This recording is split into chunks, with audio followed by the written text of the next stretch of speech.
amazing Australians and the story of their lives. You're tuned to Lots to Chat About with Rosemary Peterswald. Hello and welcome. It's terrific to be with you all in the new year, and I hope it's proving to be a good year so far for you all. My guest today is Anna Battle. Anna is a popular artist, illustrator and author, known for her colourful flowers, tablescapes and online classes. Her mission in life is to share the joy of drawing and painting through both original art and teaching art. In 2011, she opened her first art studio and published her first online class in 2015 called Shiny Happy Art. She has written a book, Painting Party, A Beginner's Guide to Acrylics. When it comes to art, Anna is all about learning by doing, sharing the joy and filling the book. Welcome, Anna. Thank you very much, Rosemary. It's lovely to be here. It's a pleasure to have you. So, when you came home that very first time from preschool, as little children do, and carried in your painting and said, "Mum, Mum, Mum, look, look," did she realise, do you think then, that you were an artist? Oh, look, I grew up surrounded by art because, as you know, my mother is an artist and my mum's dad was a professional photographer. Yes, I think Mum really learnt so much about art by colouring photographs, actually, when she was young. But I think it was way before preschool, actually, because I can remember Mum setting me up with a bucket of water in our cement driveway, and I was given a brush and I'd just draw with water on the cement driveway all the way down the driveway. And, of course, by the time you finished, it's dried at the top again and I'd be sent back up the top to draw my way down again. And I can also remember just drawing on newsprint at home, sort of with felt pens. I don't know where the paper was, but we were just given newspaper to draw on. And I know that Mum still has a couple of those. But I think I've just always drawn, which is wonderful. I think it's a good way of understanding the world. And obviously Mum encouraged that. Absolutely. Anna's mother is Di Battle, also a brilliant artist, and I must admit here a connection because Di was bridesmaid to my husband and I, or to me I suppose, when I married Rob in Papua New Guinea back in 1966. And actually Anna has just reminded me that one of the wedding photos that we had, of course, was artificially coloured, which it was at that stage, and we sent it back down to Australia, and Di's father, yes, actually coloured it in, and I've still got that photograph set up in our living room at home. I think it teaches a very delicate hand, I think, so and brush control. So she would have learnt stacks doing that. It's a wonderful way to start. Absolutely. So tell me now, how old were you when you realised you could possibly paint well enough to make it a commercial venture? Well, I think like most people, when I finished school in the late 80s, and art was definitely not considered a viable option. I can remember Dad saying, look, you're never going to make a living through art. You better think of something else. And that wouldn't have been an unusual thing for dads to say to daughters who were a bit keen on art. I did top art at school, so I've always been quite involved with it. And the school that I was at, Downlands College in Toowoomba, started a big art show back in 1987 as I was finishing in Year 12. So I was always connected sort of beyond school by putting things in that art show because I knew they'd be accepted back then, which was great. But so I went to uni to do accounting, actually. Accounting and then marketing. And look, it's not a bad thing to learn a bit of business, especially as an artist that I am now. I'm very grateful for that business training. But it probably wasn't until I had kids, and my eldest, is 1996. So I did as much sketching as I could then, just fitting things in and doing things with the kids, and it gets you more creative all over again. But it's recently, I think it was 2015 that I actually left a full-time job thinking, no, I can make this work. Right. And it was a big step, but it just had to happen. I was definitely born for this. I think everything's been leading towards doing art full-time. And it was in 2015, I think we've said that you actually set up Shiny Happy Art. Yeah. And I must tell you, dear listeners, that Anna's Shiny Happy Art online is really the most fantastic, not only just full of colour, but full of ideas. And even if you can't paint, like I can't paint, you sort of have a feeling that perhaps you might be able to. You might want to. Yes. Look, I have always encouraged people to find a way because I think as I've said, it's a really great way of interpreting the world and figuring things out. So it was, and Shiny Happy Art actually came to pass in about 2003. I can remember sitting watching Sesame Street with James, who's my eldest, and REM came on and did Very Happy Monsters, they sang, instead of Shiny Happy People, with all of the characters from Sesame Street.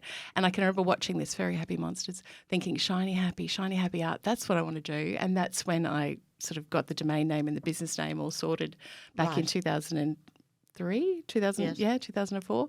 So that's when I was home with kids, and I was painting a bit, and I actually ended up thinking, oh, I like this painting, but I don't really want to hang it on my wall, and I made it into a handbag. Oh, right. So I started with hand-painted handbags, and a few people saw them and thought these might sell, so I ended up going to markets with them, and it was a slow burn, but for quite a few years there I made handbags covered in plastic, that plastic inside, plastic outside, and I got very fast at painting, I suppose, and pretty good at sewing. Right. Because it was definitely a home-based business, and that quick painting led to being able to teach painting to beginners, I suppose. I was able to break it down really well to say this is what we'd start with and this is how we'd go with it. So one thing has led to another through my whole career, but those hand-painted handbags at the markets are still what I'm known for by a lot of people in Toowoomba, and I do still see them occasionally walking around. Oh, really? Walking around town, or people will meet me and go, I've still got your handbag, and which is lovely to hear. Oh, how wonderful. Yes. Actually, Anna, I have to tell you, listeners, is wearing the most beautiful, brightly coloured dress, and when I first saw her this morning, I said, wow, did you paint that? And she said, no, but I wouldn't mind. She wished she had, and wouldn't mind that you did it. You actually, now going back to Dar, you actually recently, up in Toowoomba, held a joint exhibition called Family Ties, and I gather it was a huge success, and you must have loved doing that with your mum, did you? Yes. We've done a few exhibitions together, actually. As an artist, to do a solo exhibition is a massive job. Yes. A huge responsibility. It's much more fun to do it with somebody else, and doing it with mum is wonderful because she knows how to do everything. Yeah. And she'll take over the hanging and man it as well, which was great because I had other things with kids and such. So it might have been about our 5th exhibition together. Right. And it's amazing the magic that happens when you put together a body of work, but then get it together in one room and think, I hope this is going to go together. And it does. It really does. So we've been really lucky that even though we have different styles, the colours have worked. And she's a good people person as well. So the people coming through just make your day. And she sold nearly all of her work in that exhibition. And she just keeps kicking goals, really. She does it because she has to, the painting, and I think a lot of people appreciate it. And she does. I certainly do. Beautiful art. But it was actually Di who told me, interestingly now to our listeners, is that she watched a couple come into this exhibition, 2 women actually, and they stood in front of one of her paintings for a long, long time, and she could hear one of the women explaining the painting to the other. So she walked over, and she actually discovered that one of the women looking at the painting was completely blind, and that the lady beside her was explaining the painting to her in great detail. Now, Di said to me, she said, I think that woman, who was sight impaired, got more out of that painting than lots of people with full sight that had walked past it or stopped briefly to have a look at it. It was incredible, she said. Yeah. That's wonderful to hear. I think just being able to take the time, and most people, it's almost overwhelming. There's so much to look at in an art exhibition, but to be able to, as an artist, that's what we're trying to do, to get you to stop. So that first woman had to choose that painting to explain. Yes. So it obviously had something going for it at that point.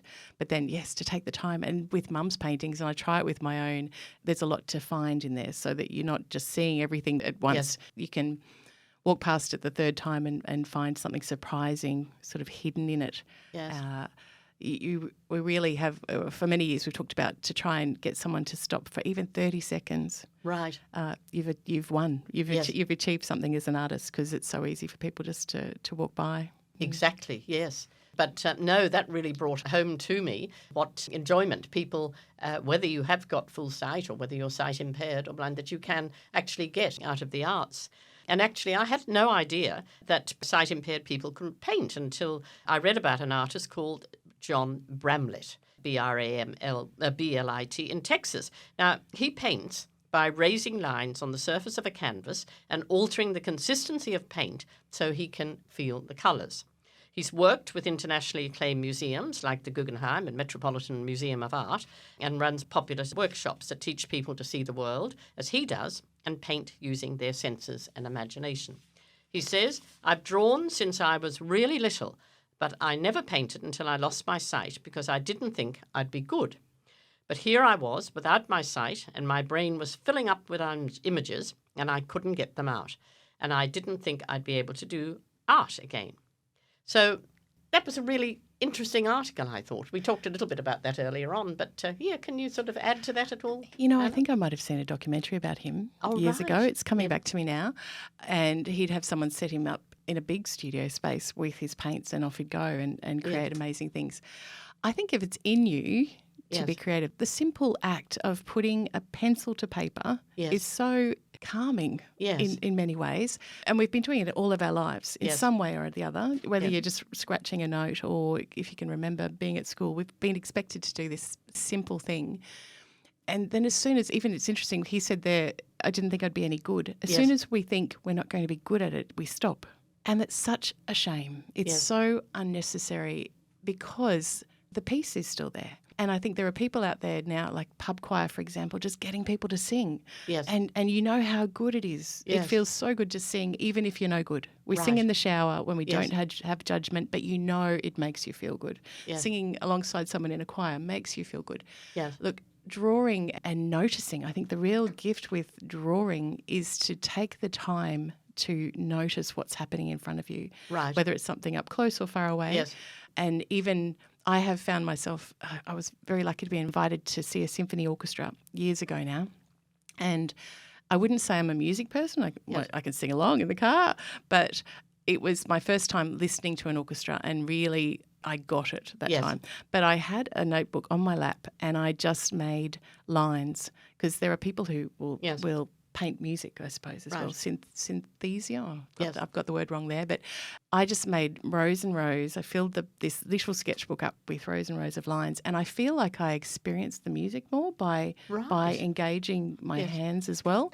So I would encourage anyone to say, like, have a go. If it feels good, do it. Draw around your hand. If you can't see well, what can you feel? All these years ago when we were little kids doing rubbings on the footpath or rubbings on a leaf and seeing the patterns and noticing what's there. I think I saw another thing just on Instagram the other day. They were making patterns off anything they could make patterns off, putting paint onto the bottom of a bowl and then putting fabric on that and taking a print off it. Years ago, we were in England and they do all those rubbings on the stones at the cathedrals or on the gravestones. So there's ways of involving texture with art. The act of doing it is so much more important than the act of being good at it. Exactly. Or thinking that we have to sell it. Like I will happily sing along not thinking I have to make a record and be an amazing singer and I'll still get that joy out of it. I'd love people to think of art the same way. If you're going to get some joy out of making it, making whatever item it is, or I like sketching out my recipes, actually, a simple recipe to explain to kids how to make it. I often read a recipe and think this doesn't actually make logical sense, this order. This is the way I would do it. And so I've done illustrated recipes quite often and I used to publish them on my website and I had some people downloading them and giving them to their kids as they left home because they could understand an illustrated recipe. And I tell you, if your grandmother had done an illustrated recipe about how she made, and this is what we do in our family, rumbles, you would not be judging the quality of her artwork. No. You'd just be going, my goodness, my grandmother drew this. How wonderful it is that she touched this piece of paper, So if we could take a step away from the good and just think, this makes my life better, richer. I want to communicate in this way. Just do it. Exactly. We're not being marked anymore. It's a shame. But Anna, just going back to, talking about that and John Bamplet, am I right in thinking that oils would be better? You'd feel the texture more in oils than you would in watercolours? No? Well, watercolours, I have seen people finger paint with watercolours, actually, and so you could actually have a go. But I would say acrylics, because they're probably a little less toxic. But then they dry faster, so that's a downside there. Oils, obviously some oils have a huge smell to them. Yes. I don't use oils myself, but I know that a lot of people who use oil will use gloves Yes. when they're using that, which would be harder to feel the texture. Of course, yes. With all of these paints now, there's so many mediums that can be used to add to paint that anything's possible with either. Yes. So with acrylic paint, for example, I like using fluid paints, which are the consistency of runny cream. But those same paints come in a high flow formula, Right. which is almost like ink. And they also come in heavy body paints, which is like toothpaste. And it's the same pigment, just in a different carrier. Right. So I'm imagining that this fellow might have some sort of sandy additive perhaps to certain colours so that he can figure out which is which. Yes. That's sort of what was coming to mind for me Right. there. Yeah. There's an amazing woman in New York who does finger paint with oils and builds up incredible texture. It's almost like impressionism, Right. I suppose. But Yes. I wanted, when you were talking about, though, with being vision impaired, the artists that we know so well, like Monet, Yes. as he aged, of course, his sight declined. And Yes. so his water lilies Yes. closer to the end of his life are much looser and very impressionistic compared to some of the ones earlier on because his eyesight was declining.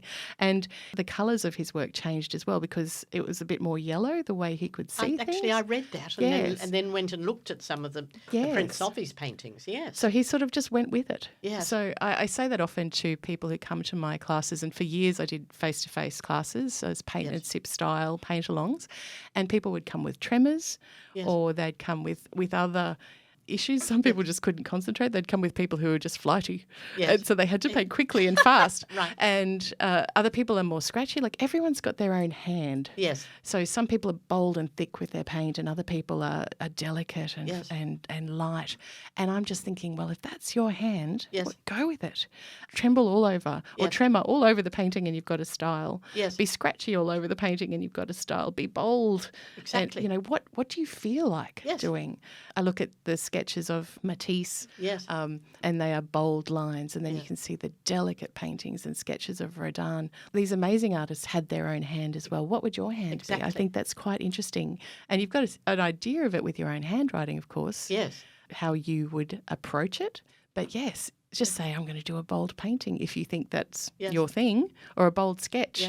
And put something in front of you, whether you're feeling it and then putting it down on the paper or what you can see of it. It's your unique take on the world, which is exciting, really. And it is, as Anna says, it's totally your unique take. But just going back to Monet and whatever, because Anna does the most wonderful sketchbooks. And I was lucky enough to go into her studio not long ago, and she's got a bookcase full of them. And they, I have to say, absolutely beautiful, full of colour. And my immediate reaction, I don't know why, was Monet.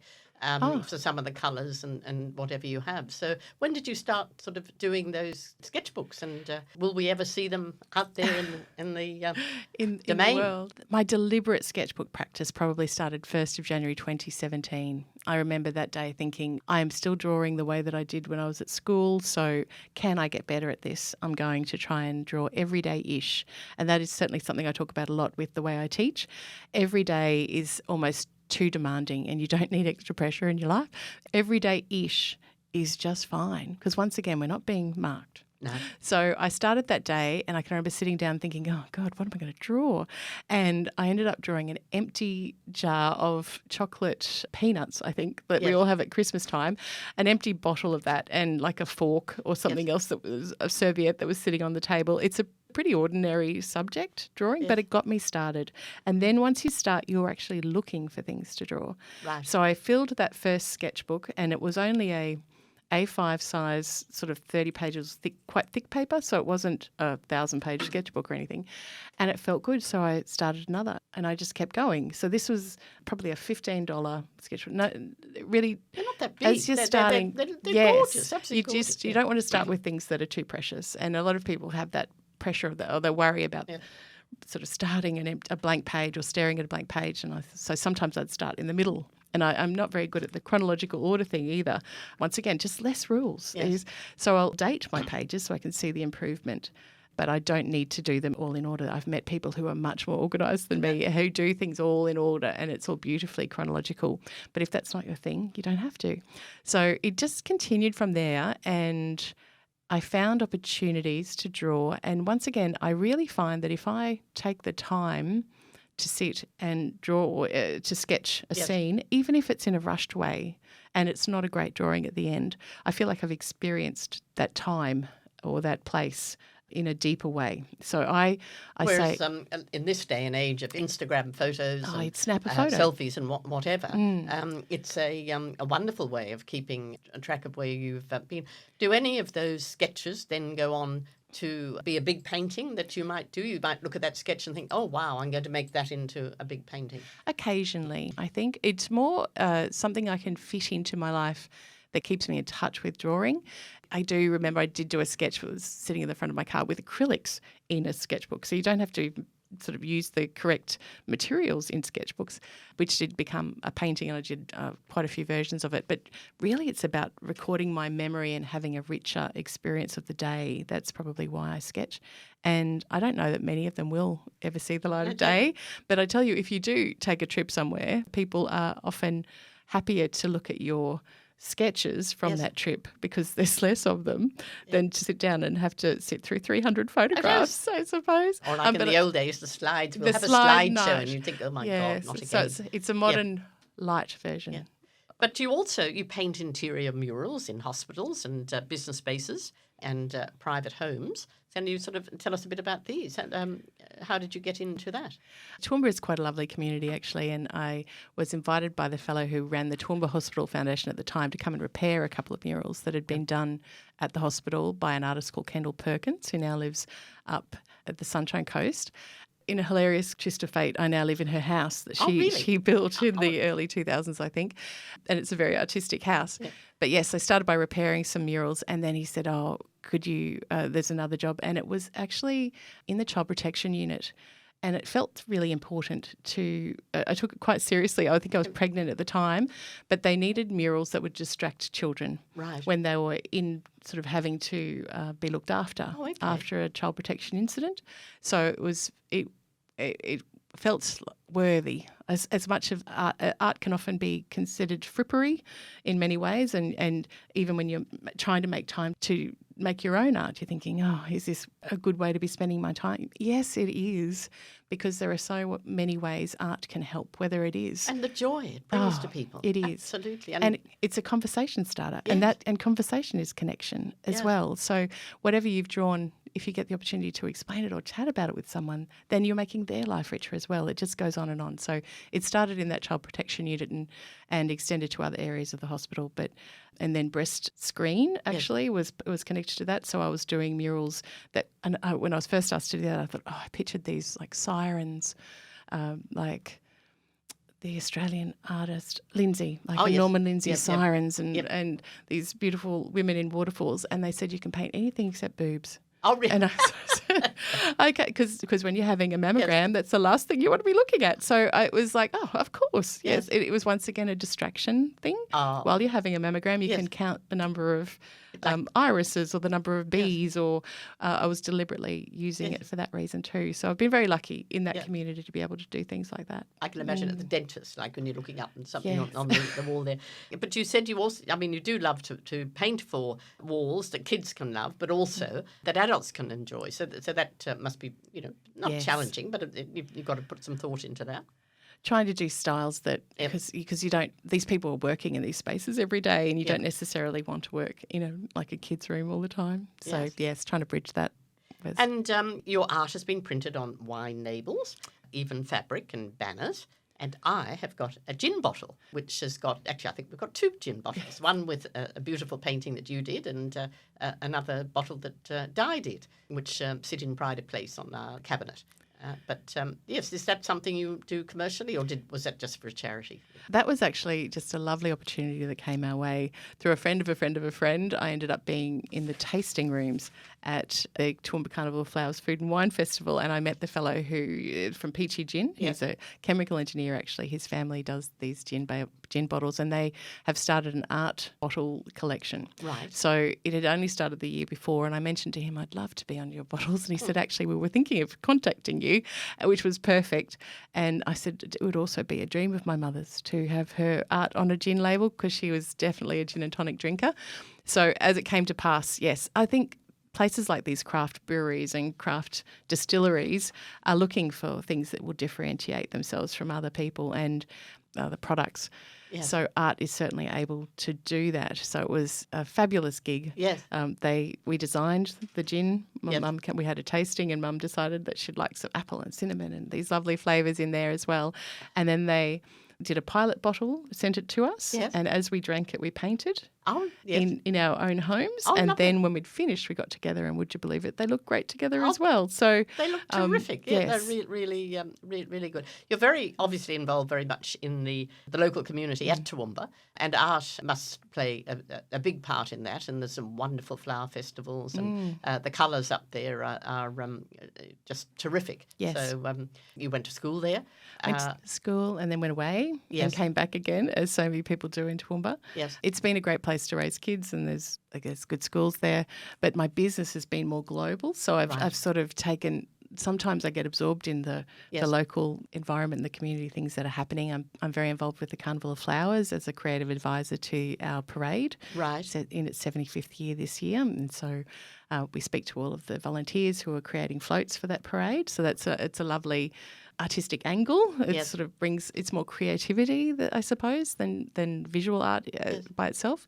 But yes, my business is more global, so I love the way I feel like I'm helping take Toowoomba to the world. Even New Year's Eve, I did a 3-hour just painting session with my club members, and there was a lady from Denmark who joined in. Oh, really? Yes, it was about midday, I think, over there, and I often have people from the US. During COVID, I did Saturday night drink and draws, just as a live Facebook post, and we had over 2,000 people join in that 8 weeks. It was incredible. Oh. One woman in New York was saying that she was basically spending the whole week crying because she was in a hotspot for COVID, and then this would come on, and while she was drawing, she wasn't crying. Oh. So once again, there's so many reasons for it. So people set up their easels or whatever it is, and then they follow you online, and you tell them, give them ideas of what to do, and then can you see what they're painting, or they just can see obviously what you're painting? Yes, I've almost done it every way. So with Zoom classes, I can get people to hold up what they've sketched or painted and see it then. Yes. Otherwise, they might put it in the comments of a Facebook Live, take a snap and share what they've done if they want to. There's lots of ways that I do it. My online club, I actually record the videos so people can watch it at whatever speed they want, actually. So the technology has given us so many options these days. But for those drink and draws during COVID, I would just say, yes, sort of grab a few things, pencil and paper, and off we'd go. How terrific. Yep. And I could talk to you forever. And so we're going to get you back again, if that's all right, because I want to know what sort of school of art, that you admire the most. I want to talk to you about the exhibition Fairy Tales that's going on at Goma, and lots more we could talk to you, but sadly we're running out of time. But to follow Anna, go to Instagram, Shiny Happy Art, or shinyhappyartonline.com. She has the most amazing site, as I said, makes me want to become an artist, even though I can't, I'm absolutely useless. I have tried. I'm a very good teacher, Rosemary. But seeing the courses she runs, well, you just never know. So thank you, Anna Battle of Shiny Happy Art, for sharing a part of your life as an artist with us today. It's been an absolute pleasure to have you on the show, and I'm sure our listeners, as I've said before, would love to have you back. So thank you, Anna. Thank you so much. Great friends and great chats. That was another Lots to Chat About with Rosemary Peterswald. Stay tuned next week for another amazing chat.